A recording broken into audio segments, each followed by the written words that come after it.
Hello friends नमस्कार welcome to Odisha job informer YouTube channel. तो friends देखो इंडियन आर्मी रे आसला बहुत बड़ निजुक्ति समस्त कैंडिडेट केवल जदि आपण मैंने 10टी टी पास कर तेबे ये पोस्ट पर आप्लिकेबल रोचे। एज लिमिट देखो 17 रु 25 पर्यंत आप एज लिमिट रोचे। मागणार आवेदन करेंगे समस्त कैंडिडेट पिला माने। लास्ट डेट देखो 15 जून पर्यंत आप लास्ट डेट रोचे।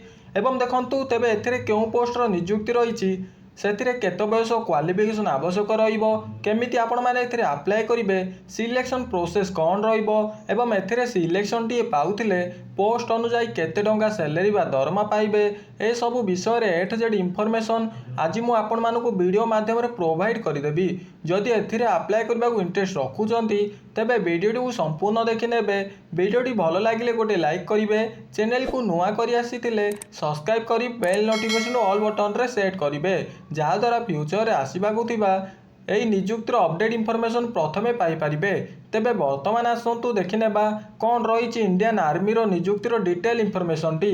तो फ्रेंड्स देखंतु प्रथमे आपण माने निज मोबाइल माध्यम रे गूगल क्रोम टी ओपन करंतु। ओपन करि सारिबा पर आपण माने देखंतु सर्च बॉक्स रे सर्च करिवे odisha.jobguru.com सर्च करिवे। देखंतु odisha.jobguru.com टी सर्च करंतु। देखंतु मु सर्च करूछि odisha.jobguru.com। आपण माने भी एमिति jobguru.com टी सर्च करिवे। सर्च करि सारिबा पर देखंतु एई भଳି किछि आपनकर वेबसाइट शो करिवो odisha.jobguru.com। एई उपरे क्लिक करंतु।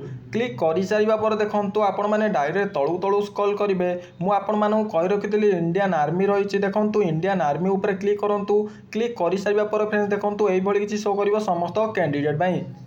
देखंतु एई होछि जे आपनकर ऑफिशियल वेबसाइट जदि आपण माने विजिट करबा को चाहउछन्ती आपनकर डिस्क्रिप्शन लिंक रे लिंक अछि। आपण माने डिस्क्रिप्शन चेक करंतु। लिंक की क्लिक करी आपण माने डायरेक्ट विजिट करि परिबे।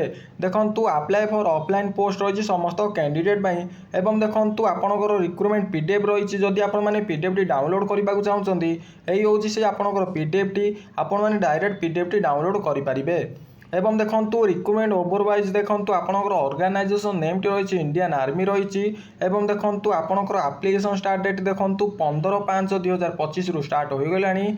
एप्लिकेशन लास्ट डेट देखंतु 15/6/2025 रहिछि। ऑफिशियल वेबसाइट जदि आपण माने विजिट करबा को चाहउछन्ती देखंतु joinindianarmy.nic.in रहिछि। आपण माने विजिट करि परिबे।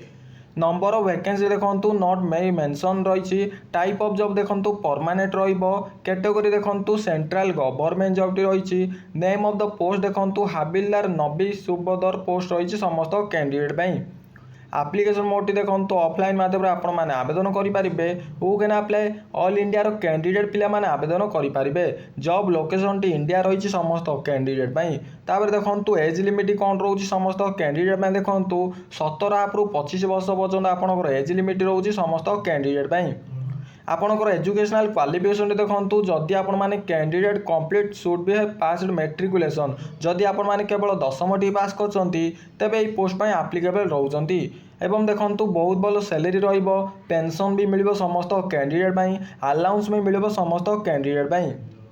एवं देखंतु आपनकर इंडियन आर्मी रिक्रूटमेंट देखंतु फीस कौन रही। यूरल कैंडिडेट रही, ओबीसी कैंडिडेट रही, ईडब्ल्यूएस कैंडिडेट रही, एक्स सर्विसमैन कैंडिडेट रही, एससी एवं एसटी कैंडिडेट रही। समस्त कैंडिडेट फ्री रही। समस्ते मागणार आवेदन करें। ऑल कैंडिडेट पिला माने मागणार आवेदन करें।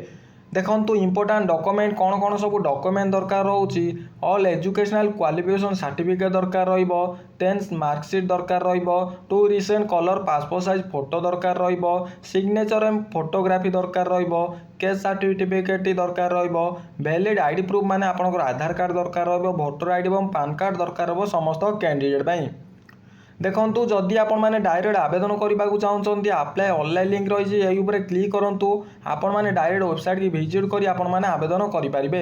जदि आपण माने नोटिफिकेशन पीडीएफ डाउनलोड करबा को चाहउछन्ती देखंतु नोटिफिकेशन पीडीएफ लिंक रही उपरे क्लिक करंतु।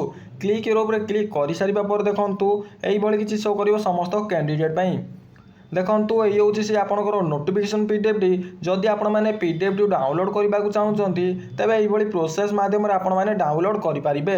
देखंतु एई होछि से पीडीएफ टी आपण माने डिस्क्रिप्शन रे चेक करि परिबे। पीडीएफ टी रही आपण माने डाउनलोड करि परिबे। जदि आपण माने डायरेक्ट ऑनलाइन माध्यम रे आवेदन करबा को चाहउछन्ती तबे देखंतु अप्लाई ऑनलाइन लिंक ऊपर क्लिक करंतु। क्लिक करि सारिबा पर एई भଳି किछि शो करिवो। आपण माने कैप्चर टी फिल अप करि सारिबा पर आपण माने डायरेक्ट आवेदन करि परिबे। एवं जदि देखो आपण मैंने जदि टेलीग्राम रे जॉइन होगा चाहूँगी यही हूँ सी आपंकर टेलीग्राम क्लिक रही आपण मैंने टेलीग्राम रे जॉइन हूँ एवं समस्त अपडेट ही जानीपारे। तो फ्रेंड्स यही प्रोसेस मध्यम आपण मैंने आवेदन करेंगे। जदि किसी भी डाउट रोचे मत वीडियो कमेंट बॉक्स रे मेसेज करेंगे मु आपणकर जहाँ भी किसी डाउट रही क्लीयर करने चेष्टा करी। मु आशा करुँची आपण मानू वीडियोटी भल लगी। जदि वीडियोटी भल लगी तेज गोटे लाइक करी चैनल को सब्सक्राइब करी बेल नोटिफिकेशन ऑल बटन रे सेट करेंगे। रोची देखा आउ गोटे नुआ वीडियो रे। जय जगन्नाथ।